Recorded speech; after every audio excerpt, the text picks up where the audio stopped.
설교를 시작하면서 사진을 한 장 보죠.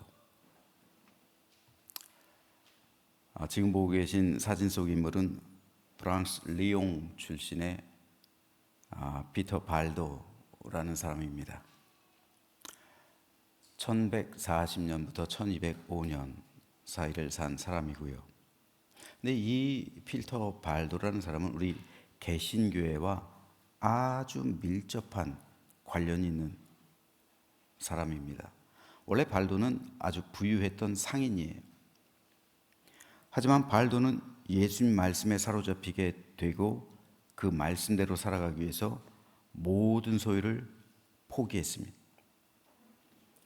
발도의 심령과 마음을 사로잡고 움직인 예수님의 말씀이 바로 오늘 본문 21절 말씀이었어요. 예수께서 그를 보시고 사랑하사 이르시되 내게 아직도 한 가지 부족한 것이 있으니 가서 내게 있는 것을 다 팔아 가난한 자들에게 주라. 그리하면 하늘에서 보화가 내게 있으리라. 그리고 와서 나를 따르라. 예수님은 영혼에 대한 진지한 관심을 갖는 그 청년이 너무 사랑스러웠어요. 그래서 그를 보시고 사랑하사, 사랑했다라고 기록하는 거예요. 그 청년은 분명 예수님을 위해 큰 일을 감당할 수 있는 일꾼으로 보였습니다. 가능성이 무궁무진했어요. 그래서 예수님은 이 청년을 예수님의 제자로 삼으시려고 마음먹었던 거예요. 그래서 와서 나를 따르라 라고 제자로 초청하신 겁니다. 그런데 제자로의 부르심 전에 한 가지 조건이 있었어요. 그 조건은 너에게 있는 한 가지 부족한 것을 채우라 라는 것이었습니다. 그리고 와서 나를 따르는 제자가 되어라 요청하신 건데, 하지만 청년이 생각하기에 자기는 부족한 것이 전혀 없었습니다. 그는 지식이 풍부한 엘리트였어요. 성경에 대해서도 해박했습니다. 하나님에 대한 믿음 또한 깊었어요. 하나님의 계명을 어려서부터 지금까지 하나라도 빠짐없이 다 지키고 있었습니다. 재산 또한 아주 많아서 부자라는 소리를 들었고, 집안 또한 명문가여서 부족할 것이 전혀 없었습니다. 뭐 하나 빠지는 게 없었어요. 하지만 주님은 이 청년에게 내게 아직도 한 가지 부족한 것이 있다 라고 말씀하셨습니다. 그것은 바로 너는 나누고 베푸는데 인색하다 라는 것이었어요. 이 청년은 실제로 부자여서 아주 많은 재산을 가지고 있었습니다. 하지만 주님은 도리어 그것이 너의 부족함이다 라고 말씀하시는 거예요. 왜냐하면 네가 가지고만 있고 쌓아두고만 있지 그것을 굶주린 이웃을 위해 나눠주지 못하고 베풀지 못하고 있기 때문에 너는 아직도 부족한 것이다. 즉 이웃사랑하라는 율법을 지키지 않고 있다는 것이죠. 주님은 나 자신 가난한 것을 부족하다고 여기지 않으세요. 내가 가난하다고 해서 너 부족한 사람이야 말씀하시지 않습니다. 내가 능력이 좀 모자란다고 해서 너 부족하다 말씀하지 않으세요. 주님께서 부족하다고 여기시는 것은 내가 가지고 있는 것에 있는 게 아니라 내가 가진 것을 나눠주지 않고 베풀지 않고 있는 것에 있는 거예요. 내가 아무리 많은 것을 가지고 있고 아무리 많은 재능이 있고 아무리 많은 달란트가 있다 할지라도 그 달란트를 주님을 위해 사용하지 않는다면 그게 부족한 거예요. 다시 말해서 나를 위해 쌓아두기만 하고 남에 대해 인색한 삶을 살아가는 것을 예수님께서 부족하시다라고 보신 겁니다. 너는 재물이 많을지는 몰라도 이웃사랑을 실천하지 않고 따라서 하나님에 대한 진정한 믿음은 부족하다. 이것이 청년을 향한 주님의 판단이었습니다. 인생의 말년이 된 다윗은 이렇게 고백합니다. 여호와는 나의 목자시니 내게 부족함이 없으리로다. 여기서 부족함이 없다는 것은 더 이상 원하는 게 없다는 거예요. 진짜 부자는 더 이상 원하는 게 없는 사람이라는 거죠. 내게 더 이상 원하는 것이 없을 때, 그것이 진정으로 하나님 앞에서 부요한 삶입니다. 하지만 우리 인생은 늘 궁핍해요. 늘 부족해요. 그래서 하나님 앞에 나와서 이것 주십시오, 저것 주십시오, 저것도 주시고 이것도 주십시오. 늘 우리는 하나님께 매달립니다. 부족한 거예요. 뭔가 계속 갈급한 거예요. 하지만 인생 말년이 된 다윗은 여호와는 나의 목자시니 내게 부족함이 없습니다. 더 이상 하나님께 세상 것 구하지 않겠습니다. 하나님 한 분으로 충분합니다. 라는 고백이었습니다.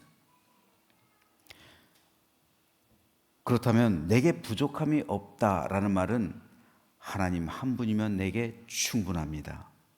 라는 믿음의 고백과 상통하는 것인데, 그렇다면 저와 여러분은 어떠십니까? 우린 이런 고백을 할 수 있을까요?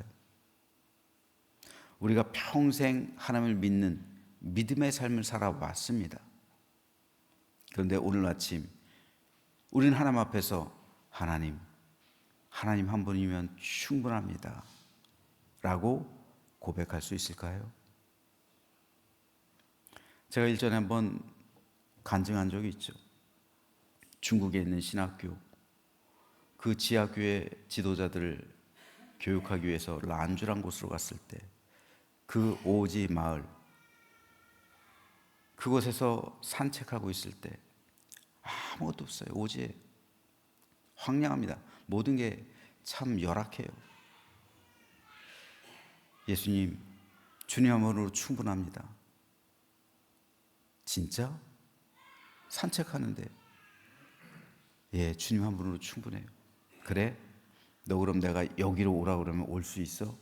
여기로 와서 저 사람들 훈련시키며 교회 세우고 저 사람들 위해서 평생 살라 그러면 올 수 있어?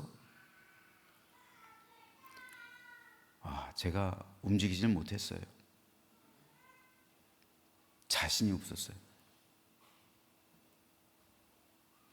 또 나 하나로 충분하다며, 나만 있으면 된다며. 입에 발린 소리 하지 마라. 예. 입에 발린 소리였어요. 예수님 한 분으로 충분합니다. 예. 입에 발린 소리였어요. 진짜 신앙의 고백이라고 했지만 주님께서는 그걸 진짜 신앙 고백이라고 여기지 않은 거예요.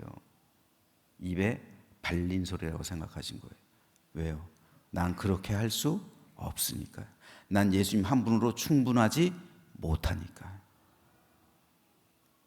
사실 목사라 할지라도 따지고 보니까 아파트 한 채는 있어야겠더라고요. 목사라 할지라도 따지고 보니까 좀 좋은 차 타고 다니고 싶더라고요. 목사라 할지라도 따지고 보니까 세상에서 부족함 없이 좀 살고 싶더라고요. 그게 인간 본성 안에 있는 욕망이에요. 목사도 사람이니까 그 욕망 절제하지 못하고 나올 수가 있는 거예요. 그런데 여전히 모든 성도 하나님 앞에서 가증한 탈을 쓰고 하나님 한 분으로 충분한 삶을 삽시다, 이렇게 설교하는 게 무슨 의미가 있겠어요? 하나님 앞에서 보면 가증스러운 거죠. 하나님으로 충분하지 못하면서 어떻게 성도들한테 하나님 한 분으로 충분한 삶을 사십시오, 이렇게 설교할 수가 있겠어요? 하나님께서 제 실체를 보여주신 거예요. 입에 발린 소리 하지 마라. 다시 말해서 입에 발린 설교하지 말라는 거잖아요. 저는 그때부터 하나님 한 분으로 충분합니다 라는 말을 감히 못하겠어요. 제가 이제도 실생활적으로 그런 삶을 누리지 못하는 것 같아서 그래요. 여러분은 어떻습니까? 여러분 진정으로 하나님 한 분으로 충분한 삶을 살아가십니까? 그래서 내 기도가 나의 유익을 위한 기도가 아니라 하나님의 유익을 위한 기도, 이런 기도만 우리가 드릴 수 있을까요? 하나님으로 충분합니다 라는 고백을 드리는 그 심령은 기도까지도 바뀌는 거예요. 예전엔 나의 유익을 위한 기도였는데 하나님으로 충분합니다 라는 고백이 있는 순간 나의 유익을 위한 기도는 사라져요. 다 하나님의 영광을 위한 기도, 하나님의 능력을 위한 기도, 하나님의 나라를 위한 기도, 하나님의 유익을 위한 기도로 바뀌게 되는 거예요. 기도를 통해서도 확인할 수가 있는 거예요. 저는 바라기는 저와 여러분 함께 하나님 한 분으로 충분합니다 라는 믿음의 고백을 언젠가 하게 되기를 소망합니다. 언젠가요. 지금 당장 할 수는 없지만, 그러나 시간이 흐르면서 죽기 전까지 다윗도 이 고백을 말려냈잖아요. 저와 여러분 모두 이 고백을 하게 되는 날이 이르게 되기를 주님의 이름으로 축복합니다. 예수님께서 부자 청년에게 말한 게 이거예요. 그는 세상에 대해서는 부유했어요. 하지만 하나님에 대해서는 부족했습니다. 그는 하나님 한 분으로 충분하지 못한 삶을 살고 있었어요. 그래서 주님은 그 부족한 것을, 그의 실체를 보여주신 겁니다. 참된 제자단의 조건을 말씀해 주신 거예요.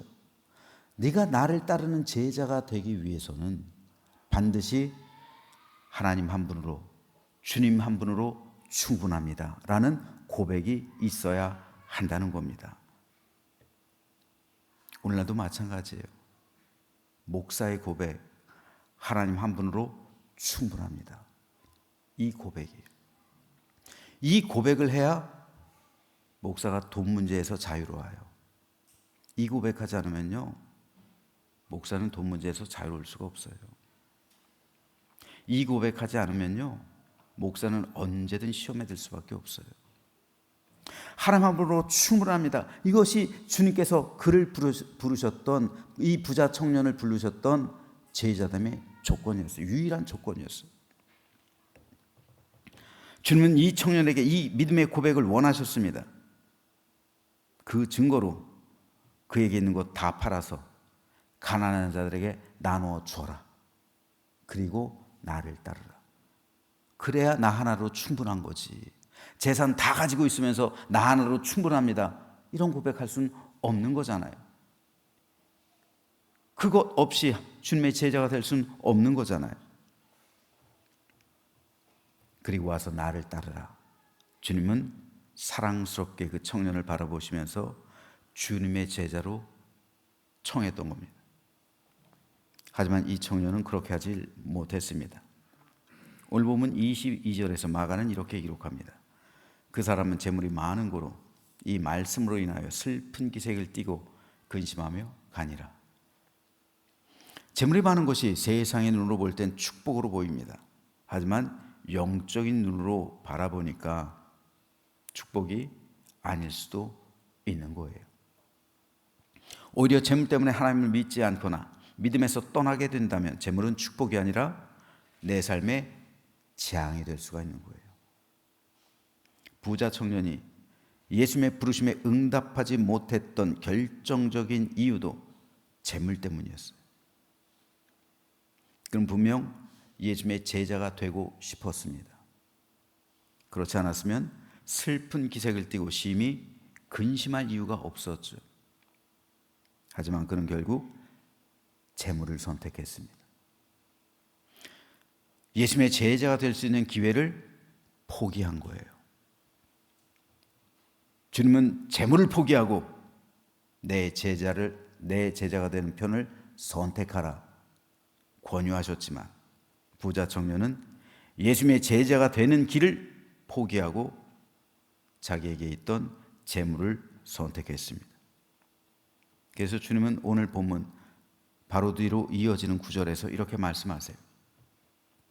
예수께서 둘러보시고 제자들에게 이르시되 재물이 있는 자는 하나님의 나라에 들어가기가 심히 어렵도다 하시니 제자들이 그 말씀에 놀라는지라. 예수께서 다시 대답하여 이르시되 얘들아, 하나님의 나라에 들어가기가 얼마나 어려운지 낙타가 바늘기로 나아가는 것이 부자가 하나님의 나라에 들어가는 것보다 쉽다 말씀하신 거예요. 다시 말해서 사람들이 재물을 포기하기란 너무도 어려운 거예요. 이 재물을 포기하고 주님의 제자가 되는 건 이 부자 청년뿐 아니라 오늘 우리도 마찬가지란 말이에요. 그래서 주님께서는 부자가 복되다라고 말씀하시지 않았어요. 부자일수록 재물의 멍에가 무겁기 때문이고 그 안에 가득한 이 욕심을 버리기 쉽지 않기 때문이고 재물 포기하기 어렵기 때문에 그래요. 가난한 자가 왜 복됩니까? 가난한 자는요, 자기가 포기할 게 없어요. 그렇잖아요. 내가 포기할 게 없으니까 주님 제자가 되는 게 편해요. 예수님께서 다른 제자를 부르셨을 때 내가 포기할 게 별로 없어요. 그러니까 선뜻 주님의 제자로 나서는 거예요. 하지만 이 부자 청년 같은 건 포기할 게 너무 많아요. 그러니까 포기를 못하는 거예요. 그래서 예수님의 제자가 되지 못해요. 이런 경우가 한두 명이 있습니까? 그러니까 부자가 예수님 제자가 되는 경우는 없는 거예요. 거의 없는 거예요. 쉽지 않은 겁니다.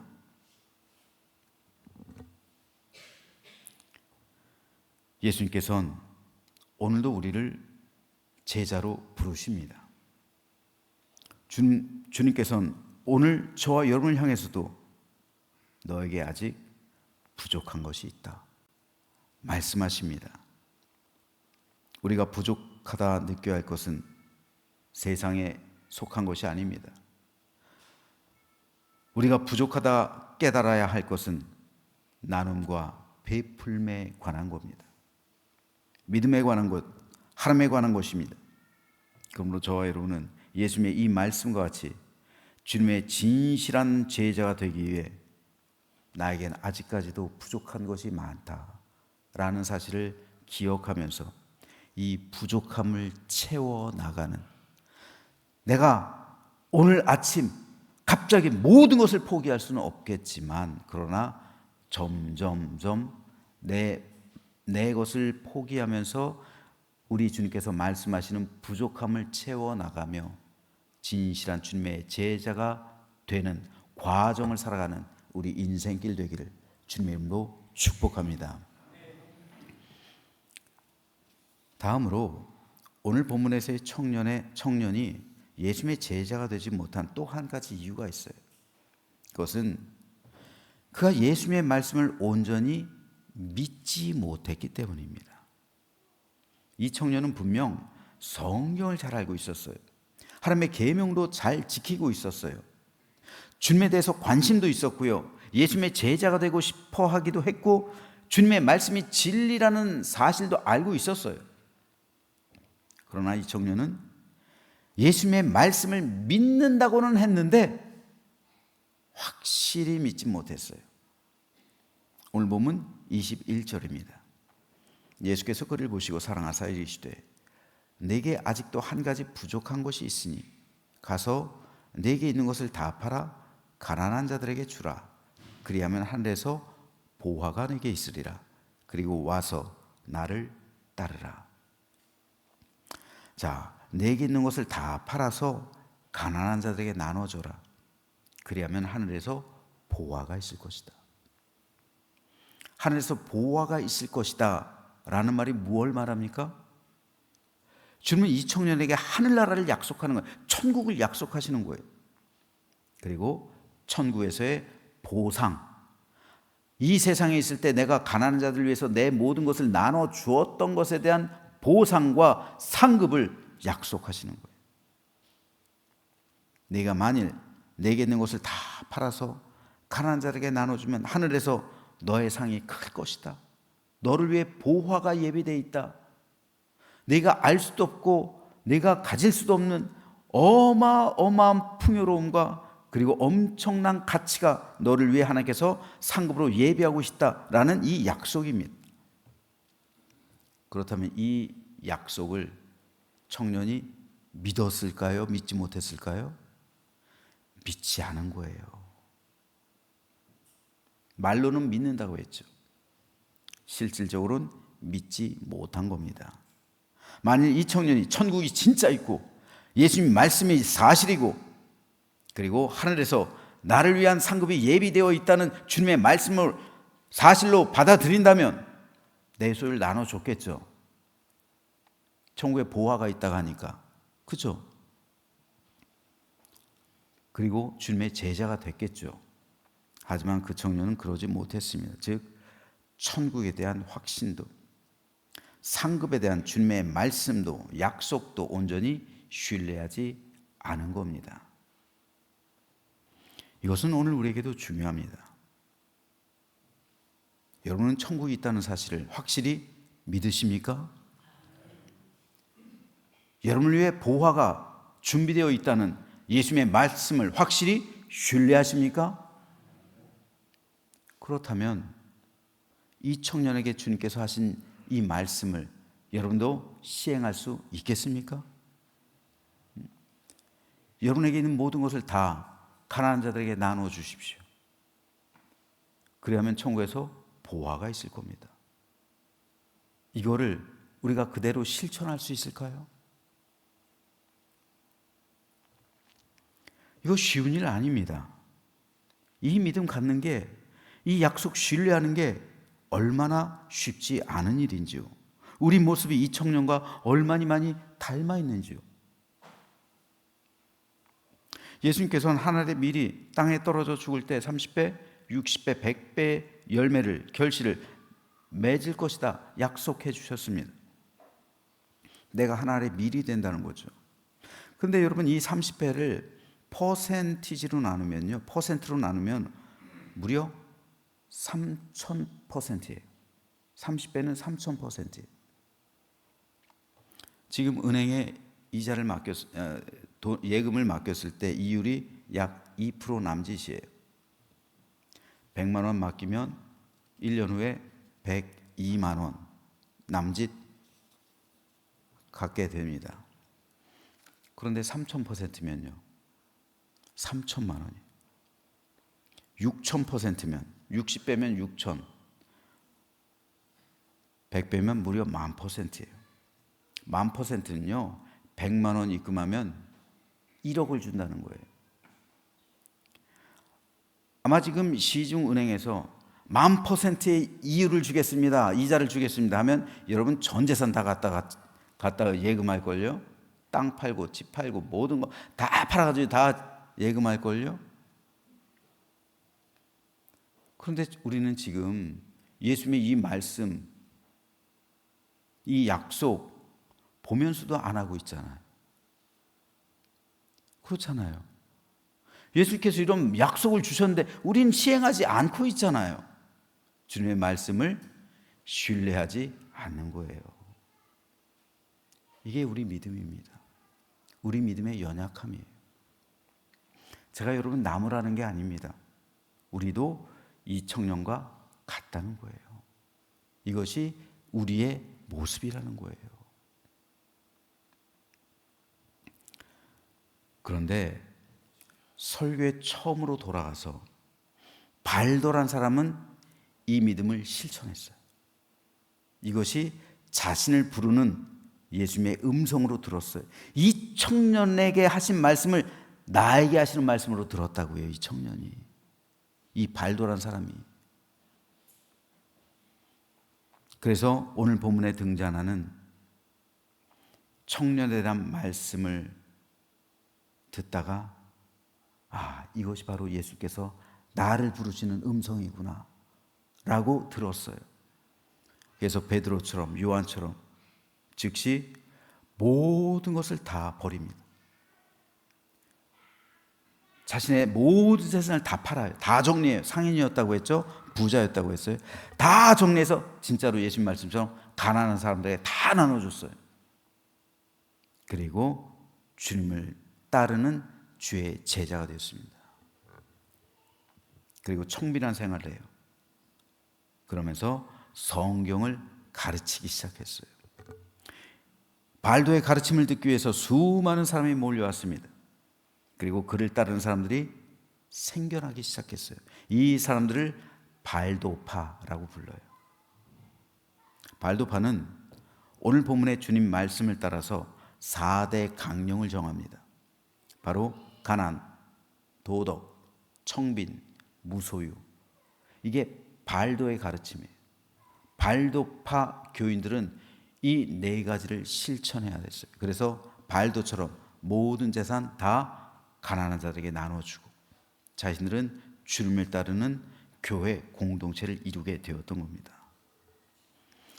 하지만 이 발도파의 가르침은 당시 부패하고 타락했던 카톨릭 교회를 필연적으로 단죄할 수밖에 없었어요. 교회가 점차 부자가 되잖아요. 그 당시 중세는 교회 금과 은이 넘쳐나잖아요.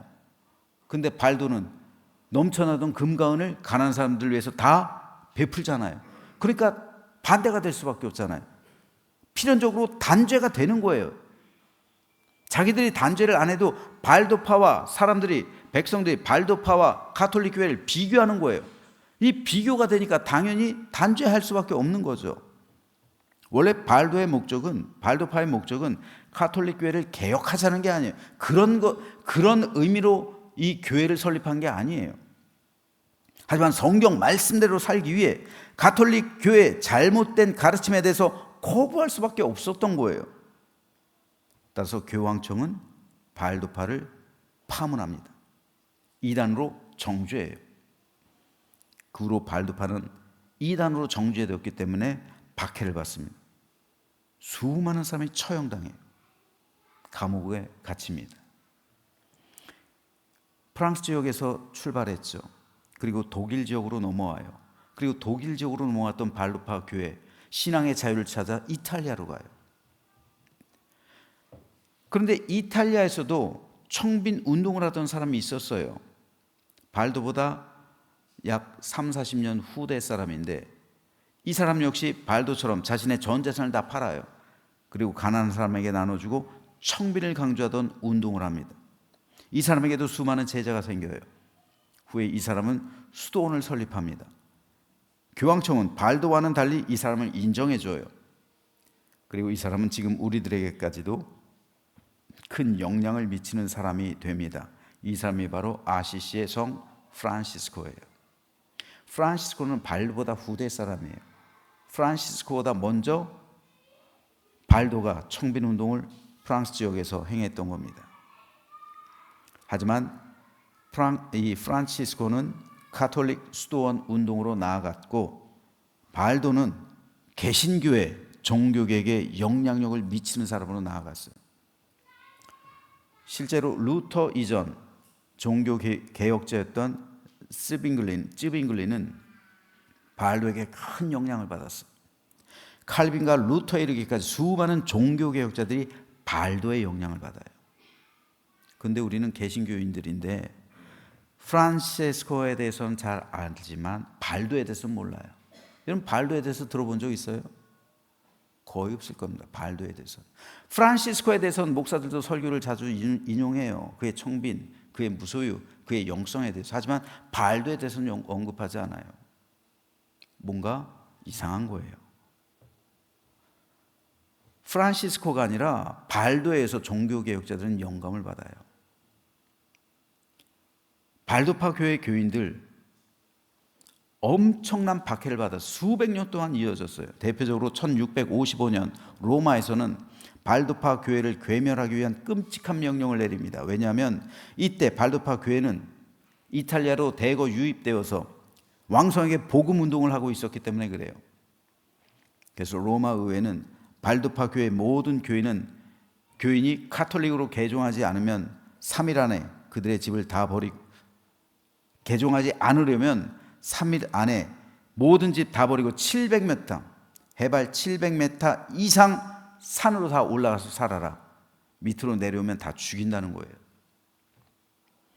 놀랍게도 발도파 교회 교인들은 모든 재산 다 남겨놔요.